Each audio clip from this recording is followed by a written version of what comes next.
Okay, welcome back everyone for day three.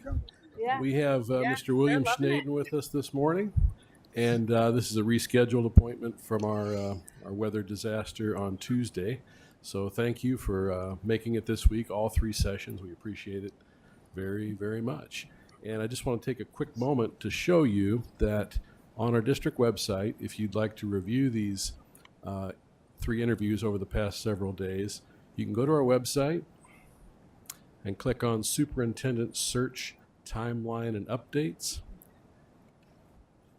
And that will take you through really the whole process that we've had, but then also some brief bios of the candidates, as well as the two links to the previous interviews. We're going to make every effort to get our interview today with Mr. Schneden up at the first available opportunity. So if you'd like to review those, please do so.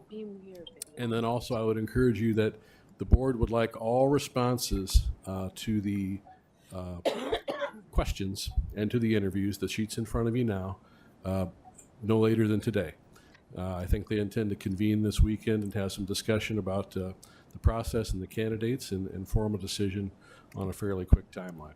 So please do that if you're able to do so. Please share that with me by the end of the day. Okay, let's go ahead and get started. Before we give Mr. Schneden an opportunity for a little introductory statement, let's do some introductions, go around the room starting to our left. Remember your, yep. John Dute with Humility Homes and Services. Rusty Boroff with 180. Ralph Kelly with Punch People Uniting Neighbors and Churches. Brad Martell, YMCA. Dr. Henry Brockington, NAACP 4019, Davenport.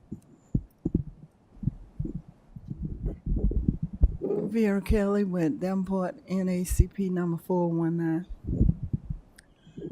My name is Tim Garcia. I am here on behalf of LULAC Council 10, Davenport.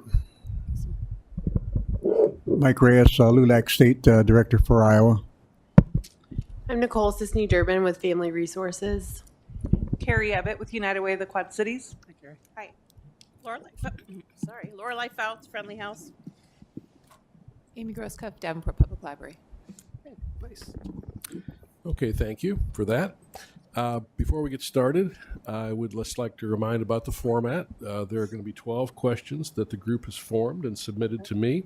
We'll be sharing those in just a moment. If we could keep our responses to about an average of 3 minutes per, that will keep us on time to have about 10 minutes or so at the end for follow-ups. Sound like a good plan? If you need a little more with one question, that's fine. Take it from somewhere else. All right. Welcome, sir. Okay, Mr. Schneden, our first question for you this afternoon. Nice. Please share your experiences and beliefs about engaging the assets, resources, and capabilities of the community in support of student success. Well, first I'd like to say thank you for the opportunity. I'm sorry. I did not allow you for an introductory statement. So well, I was going to fit it in. Yeah, go ahead and do that. I'm sorry. John sounds like a game show host. I was like, God, I could sit here all day. But let me introduce myself. My name is Bill Schneden. I work here in Davenport, and I work actually in this building, central office.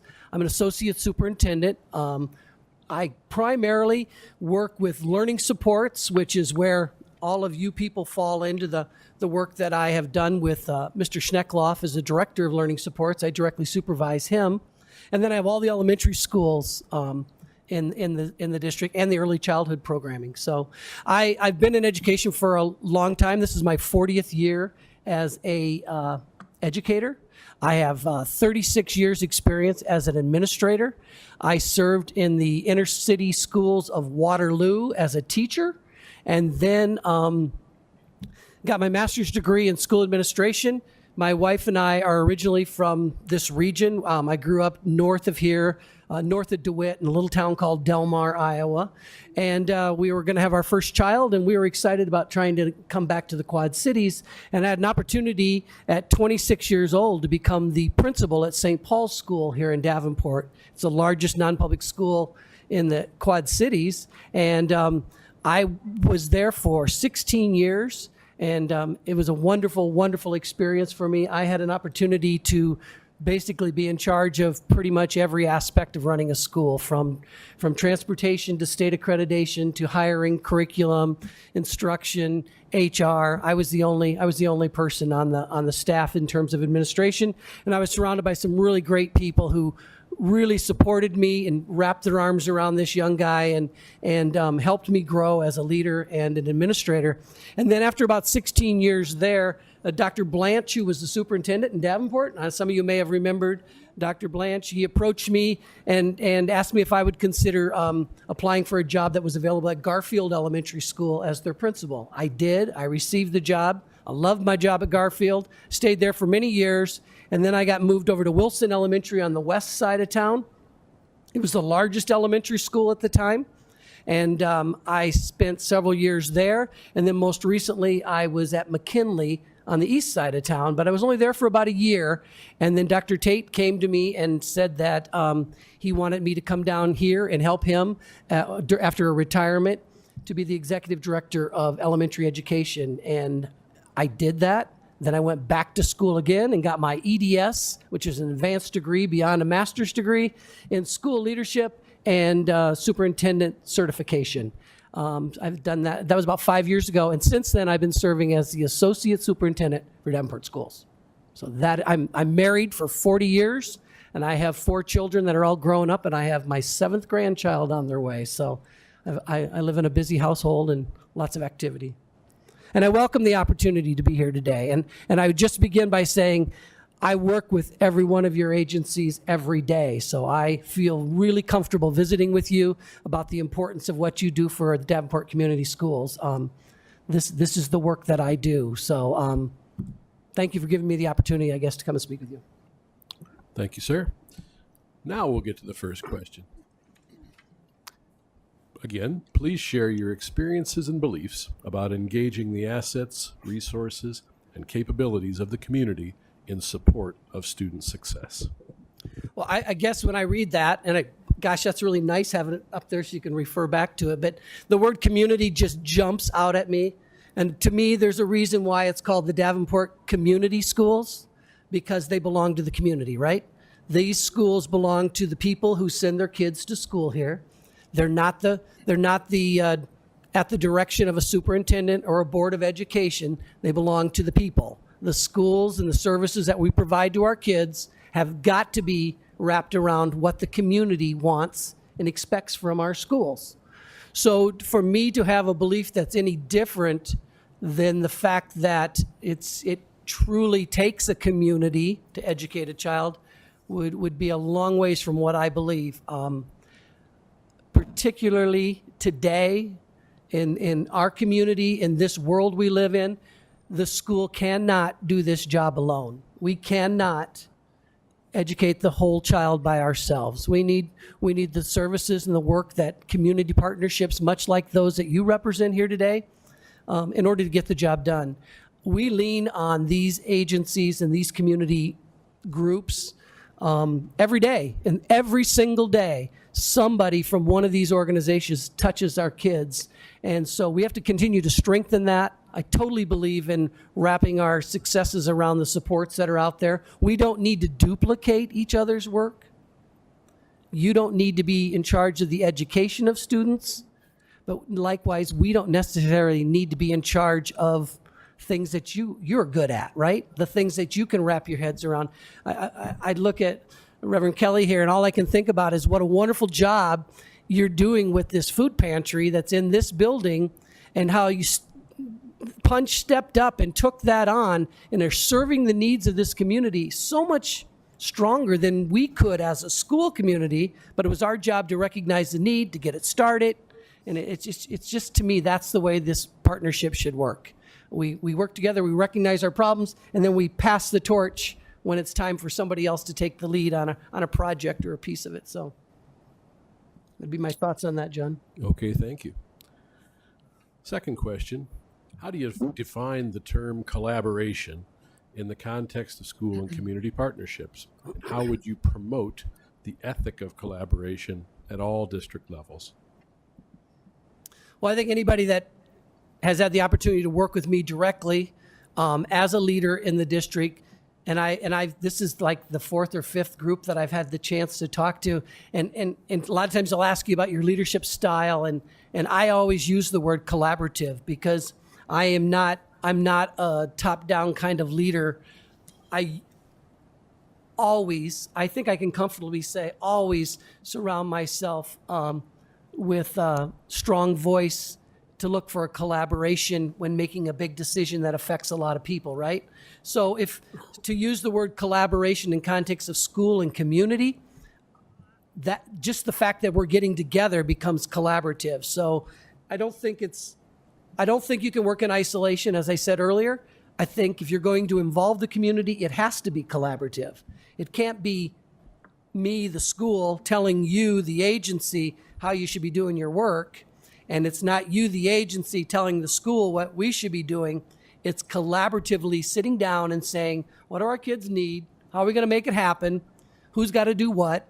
Put together a plan and then kind of go after it. So how do you promote that? I think it's just the way it's my leadership style. I don't know that I would have to promote it. I think I would just have to live what I'm talking, right? I am a very collaborative leader, and that doesn't give me any chills at all to think that someone wants to collaborate to make a decision on what's best for kids. Thank you. How would you approach the challenges and opportunities associated with community use of district facilities and equipment during non-school hours? Yeah, like I said, I've been in this role for quite a while now, so that's a really good question. But I can honestly say with full intentions, I'm looking over here at Rusty, I am all about doing whatever we can to open these buildings up so they can be available to our community. These do not belong to us. Now, we have to manage them. We have to maintain them. We have to heat them. We've got to clean them. We want them to be safe. So we need to make sure we have security available, perhaps, or we have to have custodial service available to clean up after your groups, clubs, or organizations. But in terms of using the facilities, I believe they belong to the people. And we have to have policies, of course, or procedures, or maybe practices that we all can agree on. You know, you want to use this room, it's available. Well, you gotta pay for a custodian if that's necessary because of safety or security, and you got to put the chairs back the way they were when you found them, right? So that kind of collaboration and association with community partners, I think that's a no-brainer. I can think of lots of examples where I advocated for school groups, church groups to be able to use our facilities at no or minimal cost. Used to be no all the time, and then the lights came on about, well, somebody's got to pay for the heats and somebody's got to pay for the lights. And so some of those fees and procedures have been worked out to be very minimal. They're available for our community. I, in fact, was a big advocate back in the day, and this was probably now maybe 10 or 12 years ago when we started building media centers. And the media centers, many of us, when we went to school, we probably referred to them as the library, right? Well, we built these media centers in the elementary schools, and they're big open spaces like this filled with books and computers. And I can remember at the time the operations manager was Mr. Good was his name, and I was the principal at Garfield, and we were building a new one, and I couldn't understand why we wouldn't want to build that facility in such a way so that it could be open during the summer, or it could be open on the weekends, or in the evenings even, so that kids and their families could come in and check out our books or use our computers. And I think I was just a little ahead of my time, because I think if I advocated for that now when we were building those facilities, I think people would look at it quite differently. So, and I got to believe that some of that sharing piece that's in my cycle and in my life is because of the time I spent at St. Paul's School. I worked, it was run by a parish and a school. And so we shared our facilities. We shared facilities all the time with clubs, groups, organizations. Public school kids would come for religious education and use the same classrooms that school kids used all day long. And it became very clear that this facility was just to be used for people, right? It didn't belong to anybody. So that's changed over the years with security issues and rising costs, but I still think there's a way that you can make those facilities available during non-school hours. Thank you. Describe your experiences working with faith-based groups to support the work of schools. Yeah, that's been my life. That's been a very important part of my life ever since I was born. Faith is an important part in my life, and my experiences, half of my experiences, my professional experience has been working with faith-based groups. My work in Davenport, I was involved in some of the early work with the I'm drawing a blank. Quest, is that right? The Quest programs that are brought into like Monroe and Hayes School, where in a sense there on Saturdays or off school hours, kids can come in and actually receive some religious education based on whatever this program is bringing in. It's outside of the school day. It's outside of school, but I've greatly support that. Prayer at the flagpole. I could give you a lot of ideas in how faith-based groups work with schools. A lot of the work in Churches United and our neighborhood churches around here. My goodness, they have done so much for our inner city school kids in terms of supplies and transportation, and we're constantly talking about how can we partner together and get kids where they need to be and support each. Homework helps and adult talks, and there's just numerous activities that have gone on with faith-based groups and probably need to do more. Thank you, sir. And a related question, have you ever, probably have, addressed a complaint about the exercise of religious freedom in schools? If yes, how did you address it? Yes, I would say I have. And to address it, I think was very much on an individual basis.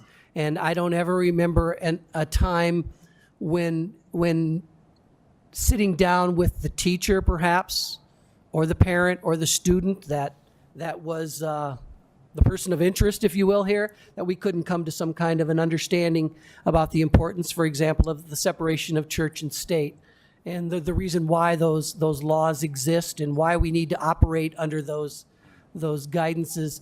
Individual people's religious freedoms, I am very respectful of that. It's not mine to judge someone's religious obligations or expectations. It's just there's a separation of church and state. It's law. And so to be able to preach or to be able to exercise your religion in the school day, there's very good reasons why that isn't. I mean, whose religion are we? You're putting your children under the influence of someone, and we might all be thinking about religion in one way, but it could be completely down the road in another direction that would be completely contradictory to anything any of us sitting around this table perhaps would want for our children or grandchildren to be exposed to during the school day. So there's a reason for it. I believe it can be addressed. I believe that people can come to an understanding on that. Thank you. How do you view a school district's role in helping meet the basic human and social service needs of students living in poverty? Well, again, I live this world every day, and I absolutely know that a soul needs to be filled, and it needs to be warm and comforted and full. We can't be hungry. We can't be cold. We can't be without shelter and expect to learn. So we need to address those needs, and we do it every stinking day in school with kids who come to us without those, what we're calling basic human and social needs. We have all kinds of programs going on in our school, and we need to continue to strengthen those and those partnerships. I look around this room, and some of you know way better than I do about the hours and the money and the time that you put into helping provide people with some of these basic needs on a daily basis.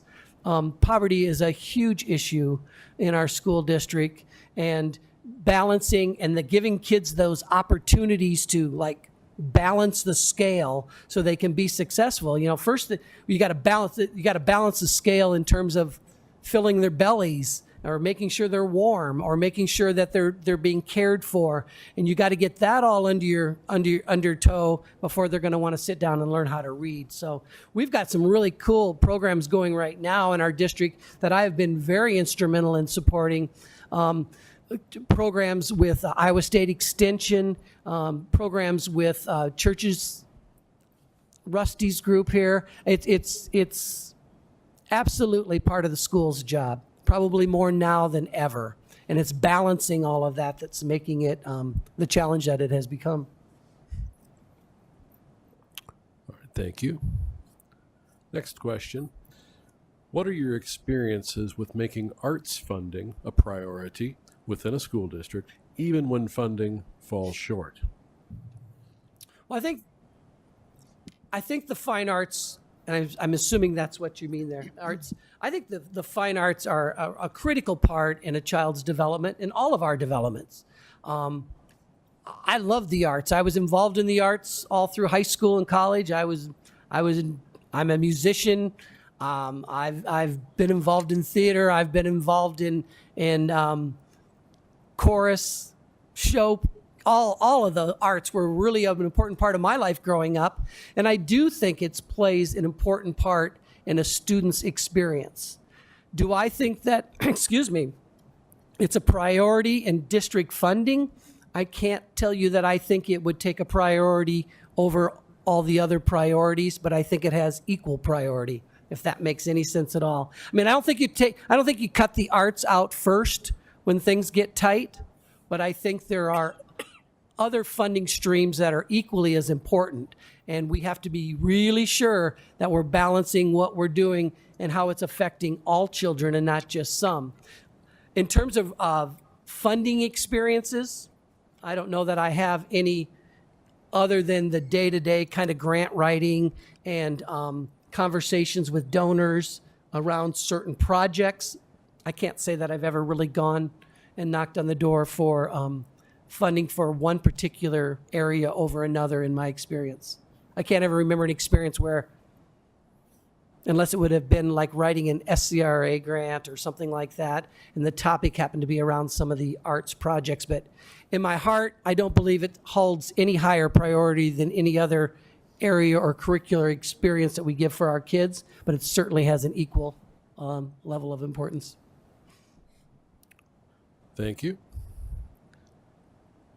What has been your experience interacting with school foundations? And what do you perceive to be the role of a school foundation in relation to a school district? Well, I work closely with the school foundation in the sense that we are often called on to talk about the needs of the school district, and then how do those needs relate to what it is that their foundation goes out and raises money for and tries to support.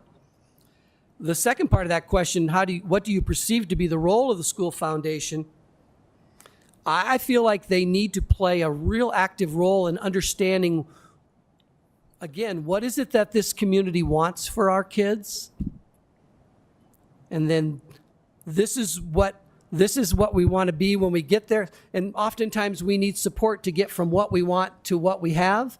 And I think that's the gap that the foundation fills in. They need to help solicit the funds or the support or the energy around those things that are driving the work that we do. I don't think they should swing off on their own and have an initiative around science, technology, and engineering, for example, if that isn't the mission of the school and the parents and the community that's got their. I don't think you can have these self-interest foundations that want to promote their interest and use our kids to do it. I think it's got to be driven by community, and then the school is the provider, and then there's oftentimes a big old gap between there, like how do you get it done?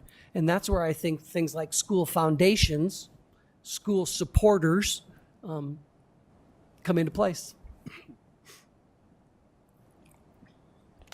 Thank you. Next question. Describe how you would organize a large system such as Davenport Community School District to ensure checks and balances are in place so that no one individual, group, or department is able to have undue power or influence over the functioning of the whole system. I'm smiling because that's literally the project I was working on since about 7:30 this morning till about 12:15, locked in a room, because I am preaching and blowing this big concern about we need to restructure central office. We need to look leaner and meaner is the expression I've been using to groups. We need to show that we can do more with less. And then wrapping my head around, okay, how are we going to do that? And how are we going to get all this work done by reducing the number of administrators or support people that are working, we call this central office, or here in the administration arena.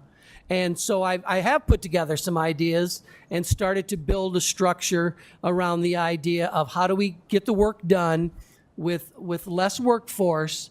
And some of that is giving ourselves permission to take those things that are not successful or are no longer necessary, but we keep doing them because we've always done them. So we're going to keep adding stuff to the plate, and we're going to cut down the amount of workforce that we have to do it. Now we have to start prioritizing what is it we really need to get done, and what do we need to give permission to push off the plate or put aside because it's something we've always done or felt we needed to do that perhaps doesn't carry the same amount of weight or clout within our community now. The check and balance is a very important part of that. It's part of the reason we're in the situation we're in now, is because we did not have a structure that had a good checks and balance. And the one that I'm building literally had a report to this, a report to that, a report to that before it got to the school board. So there were 4 sets of eyes that will do exactly that. Ask hard questions. Do some budgeting concerns around those categories. This is really exciting that this question was even one to be important enough to have up here, because this is what I absolutely believe needs to happen to get Davenport schools, on this track of success. We need to have a structure that ensures that we're doing what we're supposed to be doing, and if we're not, then get us the support or the help that we need, make it right, and then keep moving forward. Thank you. What are immediate actions you would take to address disproportionate rates of in-school and out-of-school suspensions of students of color in both special and general education? And then a side question, do you have experience with restorative justice practices? The immediate actions that need to be taken, I think I've been a part of getting that started. And that is, we have to have a true awareness of the problem, right? We have to have an awareness. We're still convincing people in this community in leadership that there is a problem. And so to continue to drive home that idea that that's real. So if there's anybody here that thinks that question isn't a good one or a real question, it's real. We do have disproportionality in our in-school, out-of-school suspension. I could go further than that. In-school, out-of-school suspension, special ed, gen ed, involvement in top-level courses, a disproportionality in the number of kids that are in extracurricular activities. There's a disproportionality. It is in almost every arena that we work in. And so that's more than a systems change. That's going to take people to really examine their own beliefs and their own biases and come to grips with what's fair does not necessarily mean it's equal, but it means what's fair is what you might need or I might need to be successful. And selling that to people is not always real easy. To be able to individualize for kids, to provide kids what they need, to put a plan in place, to monitor the plan. You can't just put the plan in place if you don't monitor it and make adjustments when you're not getting the results you want. That's the hard work that needs to be done. So I would say that we got to continue down this path that we've just begun around a responsive cultural responsivity, understanding our biases, getting to the roots of creating relationships with kids, understanding kids. And many of you can recall being in school, as I can, and the relationships that we had with teachers or coaches or anybody else, maybe the lunch cook or the custodian, it was those relationships that made us feel important. It was those relationships that made us want to come back for more. And so we've got to start there. We got to start in our classrooms and in our buildings, and we've got to examine our biases. We got to continue to work out this idea of fair doesn't mean it's the same for everybody, but it means you get what you need to be successful. And I think that falls right into the second part, that idea of restorative justice. Like, it's okay to make a mistake as a kid. Now, it's not okay to sexually abuse somebody in the classroom. It's not okay to bring a gun to school. It's not okay to beat up a teacher, but it's okay to make a mistake. It's okay to do something that breaks the rule.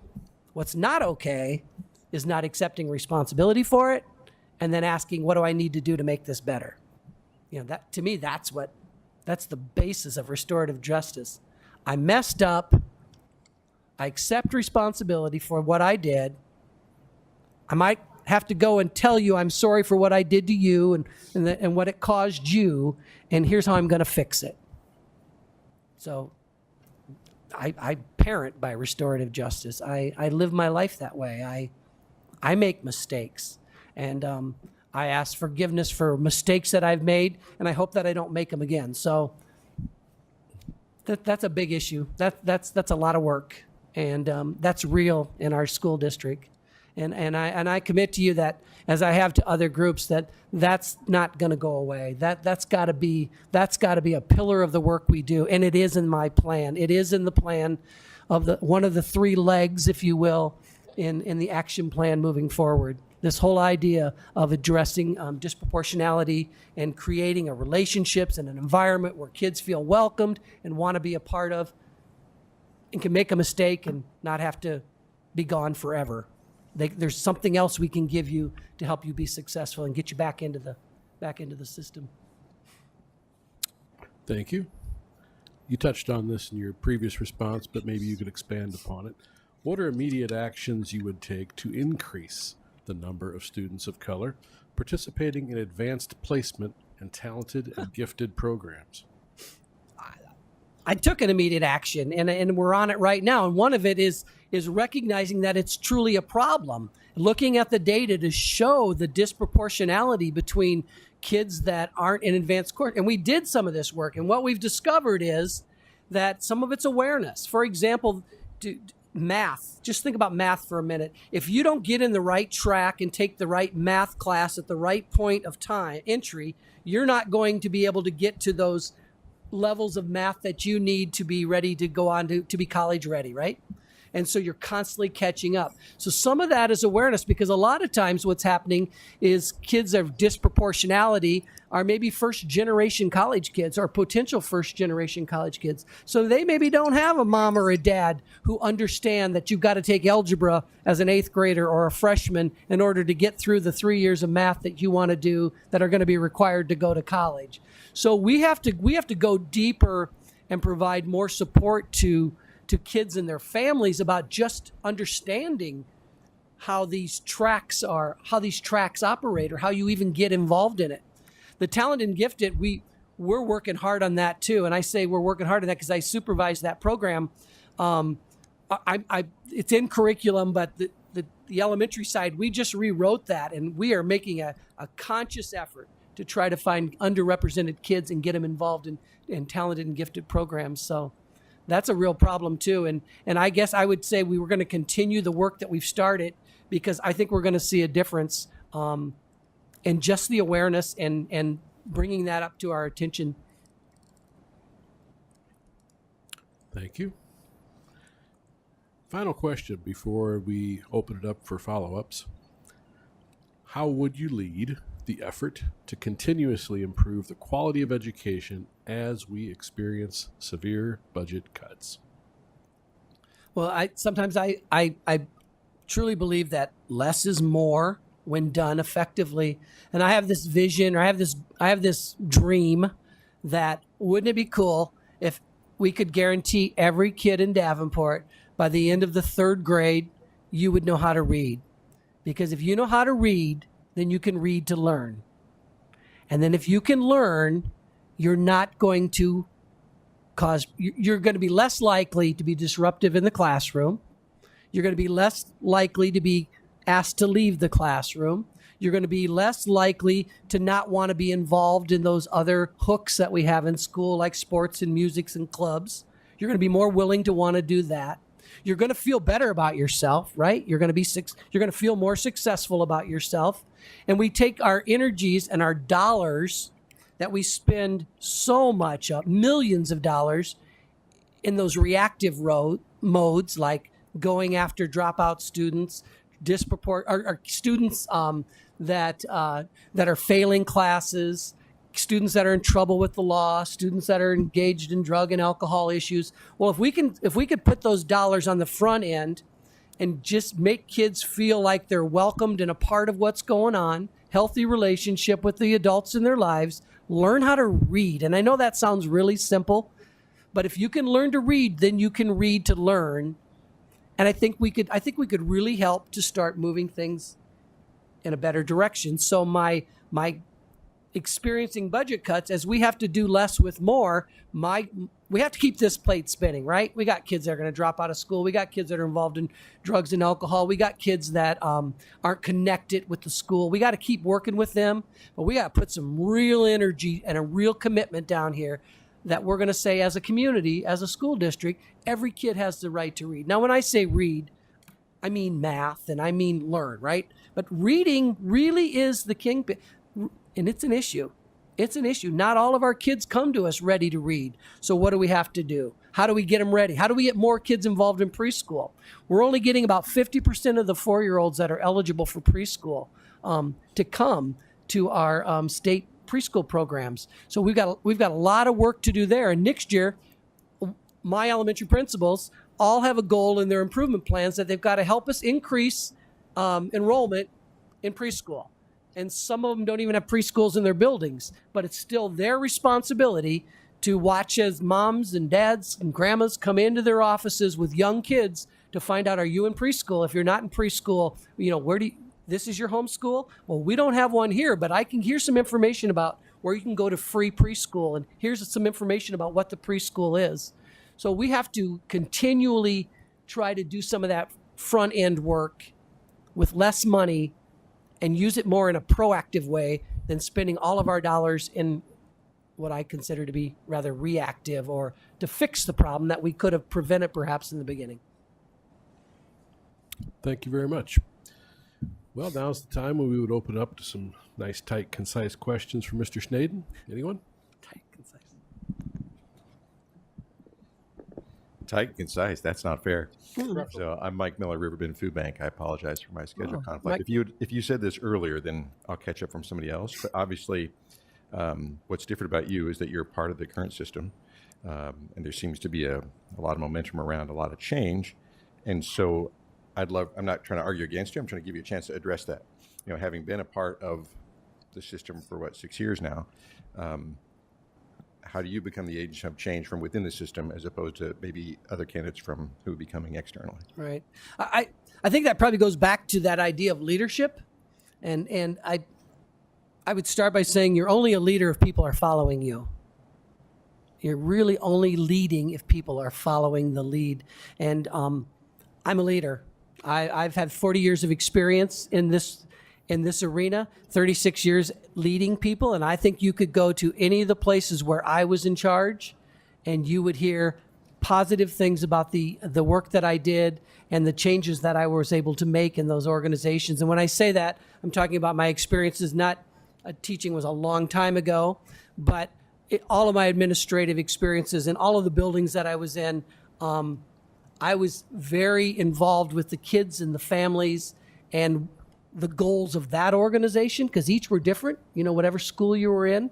And so I think we have a good plan, and I'm not going to say that we don't. I think what we have to do is put the plan into action. We have to align the resources with the plan, and then we have to hold people accountable to what we said we were going to do. And that's where there's been a breakdown, in my opinion. There's been a lack of accountability on the actions in the plan that is being put into place. So I think it's leadership. I think what I would like to bring that would be a change would be a leadership that would require people to be accountable to the work that we said we were going to do.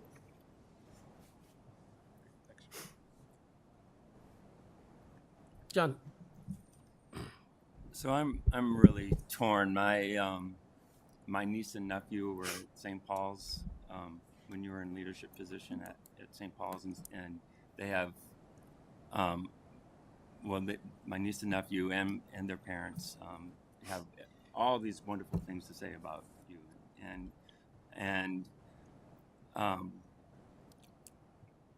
but it's hard for me to understand how the disproportionality issue is so new when it's so bad that the State Department of Iowa Education is telling us that this is a systemic problem that's been here for a long time. It just did not get this bad overnight.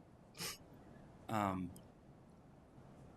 And some of us in this room have been at school board meetings, every month talking about disproportionality and equity and closing schools in inner cities and the impact.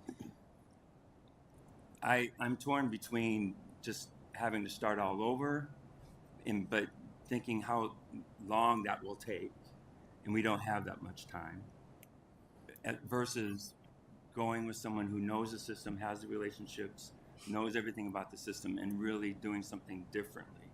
So the slide number 9 I thought was really interesting, in that checks and balances. A lot of the challenges that we've been talking about with other candidates is trust, and how does the school district regain the trust of not only the community and parents and kids, but also the chamber and City of Davenport officials, and how are we going to make Davenport School District as a real district of distinction? So if we had a real checks and balances system, could there be a role for the community to be a part of that checks and balances, so that the collaboration you're talking about isn't just something about we get to come in the building and do things in the building, but we really get to be a part of a decision-making process. And so every check and every balance involves some aspect of the community, so that this really is a community school district that is run by and for the people. Mm-hmm. Yeah, that's the end game, right? I mean, that's where we want to be. Mm-hmm. I think it's going to take three things. My first thought, and I kind of think those are usually your best thoughts, right? One would be transparency, and I know you get tired of hearing that word, but it is true. You have to be able to share your thoughts, put them out there, because if you're not transparent about what it is you want to accomplish, then how do you hold somebody accountable to it? I mean, if you have a plan and you have actions and goals, but you don't share them, then how do you hold somebody accountable to them? So I think that idea of transparency about direction, transparency, and then that accountability. But I think the piece that's missing right now, and has been for several months, is we are not getting a fair and what I call equal voice of parental involvement and concern and efficacy. We are hearing from a very small minority of families on a very regular basis who have a very real concern.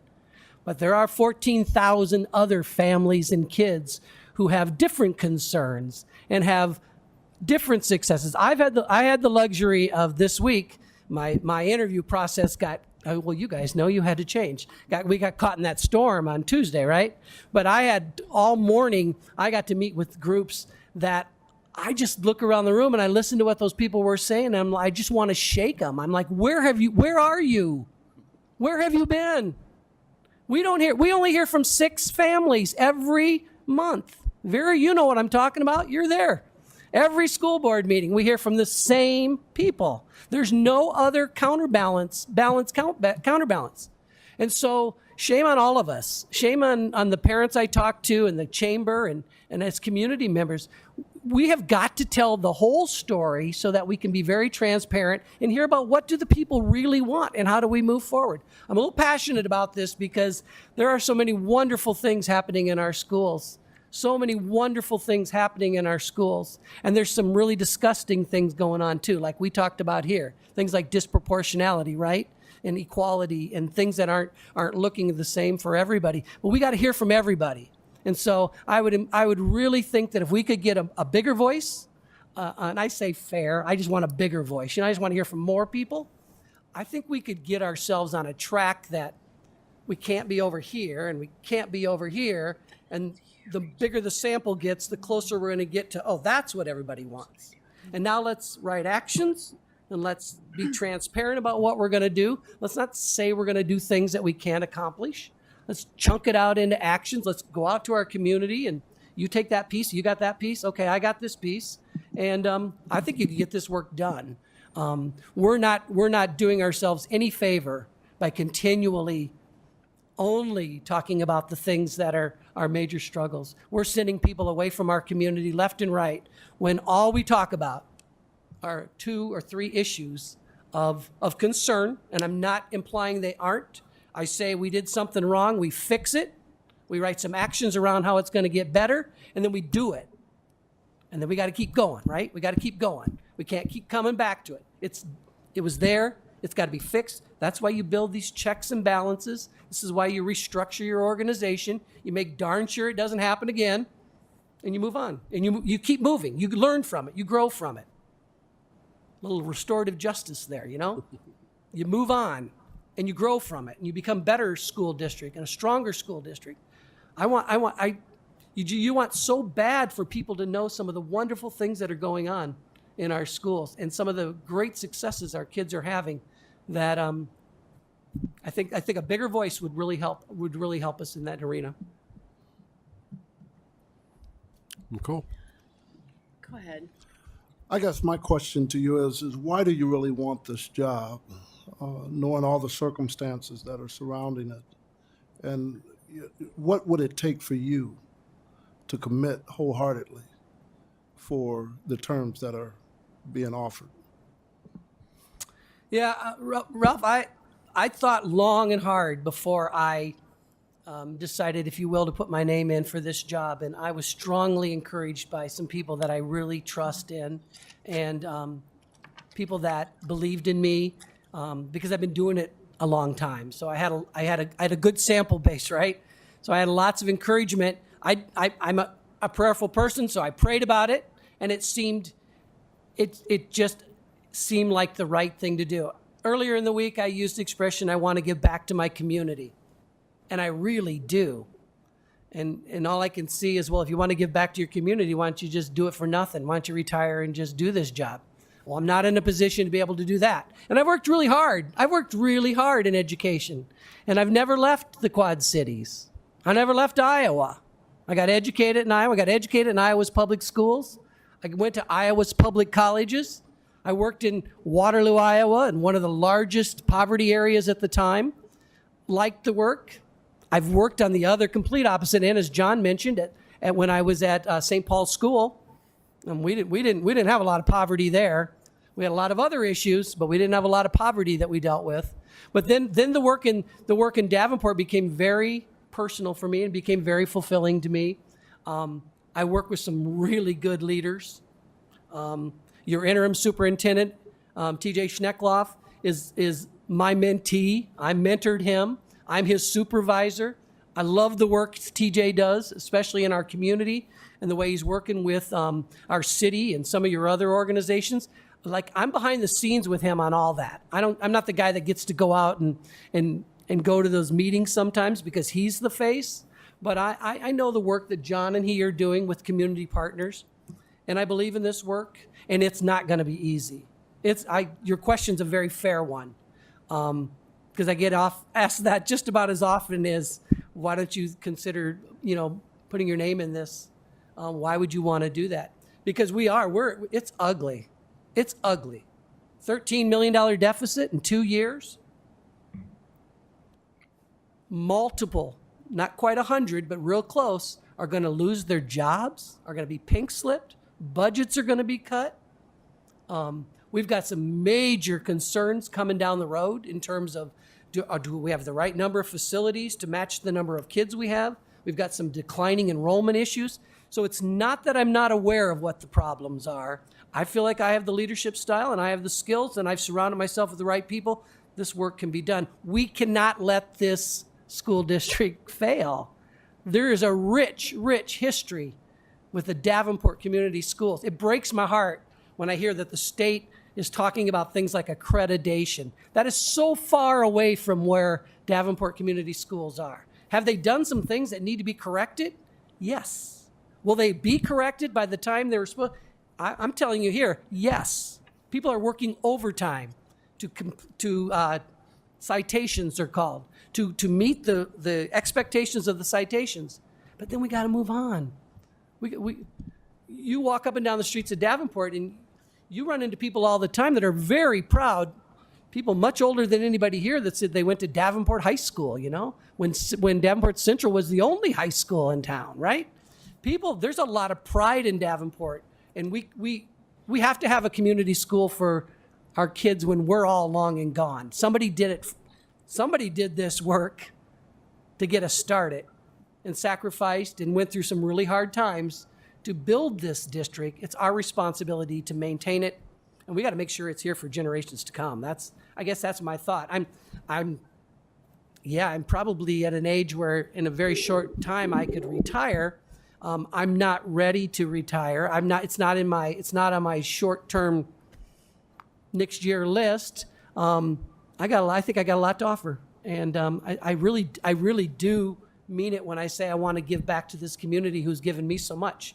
And I know that might come back to haunt me at some point if I'm fortunate enough to get this job. First thing somebody's going to say is like, well, why are we paying you that much money if you wanted to come back and give back to your community? So I'm ready for that, but I also believe I deserved it. I believe that I've worked really hard.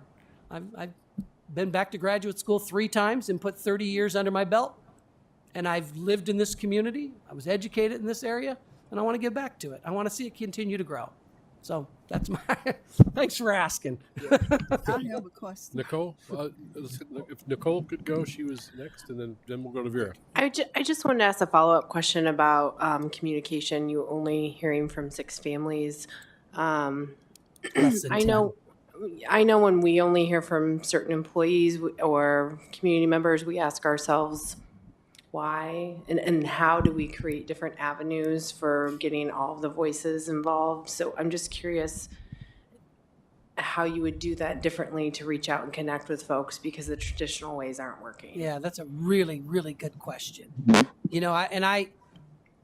I think of schemes and ideas all the time because, all of our work, we all go to work every day, right? And our agendas get set by the mood and the temperament and what we walk into. And I just don't think it's the most productive use of our 7 school board members who are all volunteers and work an extremely crazy number of hours to keep this organization floating. But it seems like at every meeting, we have what's called open forum. It's open forum. Anybody can come and talk. It is so rare that anybody would ever step up to the mic and say, gosh, Mr. McGillicuddy, my daughter's history teacher at Central, is really knocking it out of the park. And I just want you to know, I'm so proud to have my kid be a part of his classroom. And he's thinking about wanting to be a teacher someday, or he comes home. Open forum. I mean, if you've got anything that you'd want to celebrate or be happy about, or maybe just even have a question about, and that's not to say you shouldn't come when you have a complaint either. It's an open forum. You can come and tell us when the grass is cut and it looks really nice too. And I don't know why people are busy, right? People are busy, moms and dads are busy, and none of us call the manager when things are going well, or we don't ask for the manager at the restaurant when we've had a good meal. We wait till something's gone really wrong and we say, I need to talk to the manager.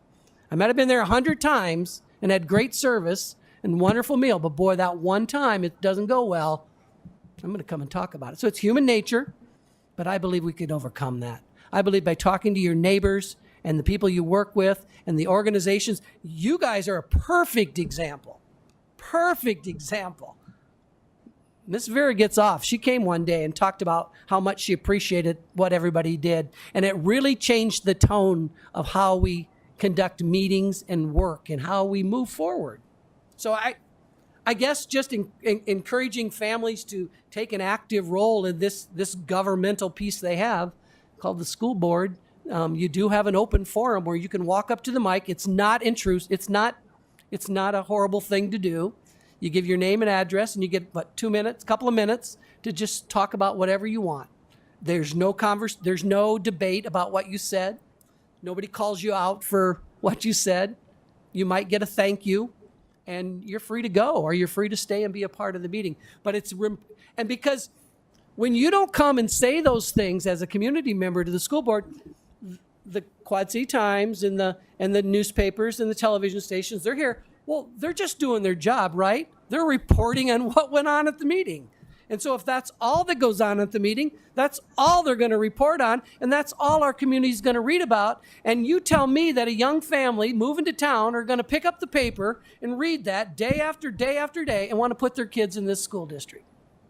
So we all have an obligation to help set the tone a little bit.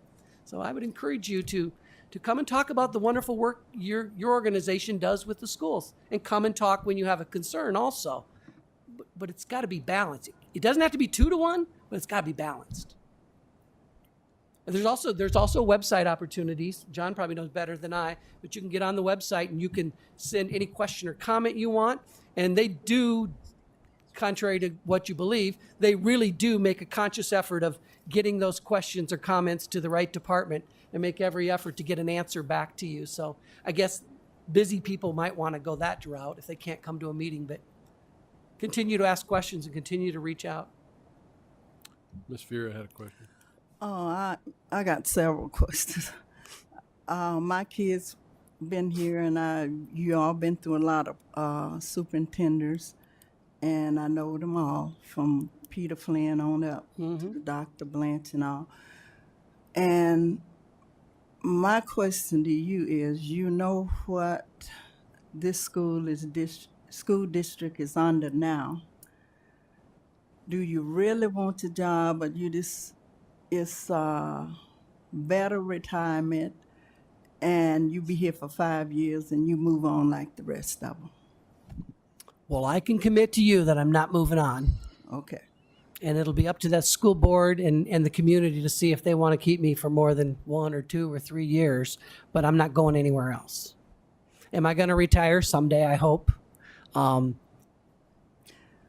would you stay around to try to make our school distinguished like it been before? That would be my goal. That would be my goal. I understand that this would be a wonderful job for someone, because you could get this job and then move on to a much bigger urban area, or the next step. Use it as a career climb. That's not. No, that's not what I have any interest in doing. I'm here for the long run. No, but you've been in it for 40 years, right? I have. So then I'm only 42, Vera. Okay. No, I could be. The thing that I think that makes my life a little bit different, because I hear what you're thinking, like, well, you ought to be eligible for retirement. You could. No, I'm not saying are you eligible. I know you're eligible. Well, no, I'm not. I taught at St. Paul's School for 16 years, and I didn't have any retirement when I worked there. So I got a lot of catching up to do if I want to get into the school district's retirement, the plan through the Iowa Public Employees. I'll be way too old to reach that age to make up those 16 years. So I'm not eligible in terms of a full retirement or anything like that. Well, most of the superintendents that I knew, they was here for 5 years and they moved on. Yeah. They retired. So we want somebody that is committed and want to see that, and I've been here for 53 years and it's still disproportionality, and would like to see before I pass on, because I'm old too, that Two. I am 74, but I would like to see that, peoples is willing to bring their kids, because we got, and got staff members that work in the school system that send their kids someplace else. And that's not a good for a community leader or somebody that living in the community to know that. I would agree. Yeah, I could not commit to you that I got 10 years to do this. No, that's probably somebody, if that's what you're after, I'm probably not your guy in terms of committing to a longevity like that. I would never want to lead you along to think that I would be doing this at 75 or 74 years. No, probably not. But the years that I'm going to continue to work, You're going to get it straight, right? I'm going to do the best I could with the people that I've been working with. I don't feel like I'd have to do that whole needs assessment. Like, what's the problem? I know what the problem is. So I don't need 2 years to figure out who needs to get off the bus and who needs to get on a different seat. And I feel like I know I'm in the glorified problem, right? Now it's time to be a part of the solution. So that's where I'm at. I feel like I could hit the road running, if that helps. I feel like I could go to work tomorrow and it would be a huge assignment. I am not trying to make this seem like it would be an easy job. I would need all my supports and all the people that I could wrap around me to support. It's not a one man or one woman job. I can tell you that. So I'd give it my all. I'm not going anywhere. Okay, we're at our time. We could maybe take one more if there's someone that has a question that hasn't asked one yet, or if there's one burning question that someone feels compelled to ask. We could probably do one more. Is that okay, Mr. Tate? I'm okay, yeah. Okay. I get a little lengthy. Mr. Garcia. Just a quick, more of an observation, and I guess there's a question involved here. You mentioned, you made the comment that families are kind of sending their kids elsewhere in droves or some kind of inference like that. I like you. I love this district. I was born and raised here, and almost my whole family has attended Davenport schools. What would you do in terms of PR to turn this? I know you touched on some general concepts and things, the nuts and bolts, but in terms of PR, how can we turn this thing around? I'm a faithful follower of the district Facebook page, and there's an awful lot of success stories, and I share them every chance I get. Because, like you alluded to earlier, the newspapers, in so doing their job, report on an awful lot of negative stuff. But what can you do as the potential leader of this district to turn that around in terms of PR? Well, I think and I've shared this with another group. I really believe that Davenport needs to be rebranded, if that means anything to anyone. I think that, and I used the expression, I think it was with another group where we were talking, and I'm always amazed. The first time I heard it, and football players refer to themselves as having attended the Ohio State University, I was always like, what's the? Didn't you just go to Ohio State? And then it became very clear to me that meant it was a pretty special place, right? So in my mind, I started formulating this. Wouldn't it be cool if we could become the Davenport Community Schools instead of just Davenport Community Schools? I mean, in people's voice, and when somebody meets you on the street and says, where'd you go to high school? And you could say, well, what school district were you in? And you could say, well, I teach in the Davenport Community Schools. Like there's something pretty special here. There's something you want to be a part of. We have an extremely well-trained teaching force. We have a high level of teachers that hold master's degrees, and I know that they, especially in most recent years, have been really trained in some of the best practices. So I would promote the people that work within the district. I would probably try to highlight some of the shining stars that I think that are doing work every day in our district. I mentioned earlier Interim Superintendent Schneckloff. mean, he's an up and coming great guy. He's a good leader, and we need to pull people like him and others all across our district and highlight the work that they're doing, the partnerships that we have. It's endless, and I know that we have a department at this time that does that work, but I think it's time to restructure, and it's a time to look different and to try to identify, where are our markets and what work do we need to be doing, and it really needs a fresh lens on it. And I guess I would propose to you that that would be one of the things that I would want to do right out of the chute, is restructure the way we do that line of business. John's sitting right here, and he's in that department. All right, thank you. Very much appreciate you being here with us today, Mr. Schneden. Thank you for I'd the also opportunity. just like to extend the gratitude that we have to the community groups that have toughed it out the last 3 days through less than agreeable weather to weigh in on this process. Your input is valued. So thank you very much. I want to give you a quick reminder, too, that as Mr. Schneden suggested, on the website there are places where you can view the previous interviews as well as today's interview with Mr. Schneden. And then there are also opportunities to provide feedback if you want to add thoughts and reflections that might occur to you later. The board will be looking at that this weekend, as I understand. So once again, as I said at the top, if you leave your forms with me today, or if you can get them to me by the end of the day, I can assure that our board secretary has the ability to share those with the board. Yes, Mr. Kay. Any of the other interviews available with any of the other groups? Or is it, No, I don't believe so. I think these are the only ones that are available. These are the only ones that were videotaped, yeah. So,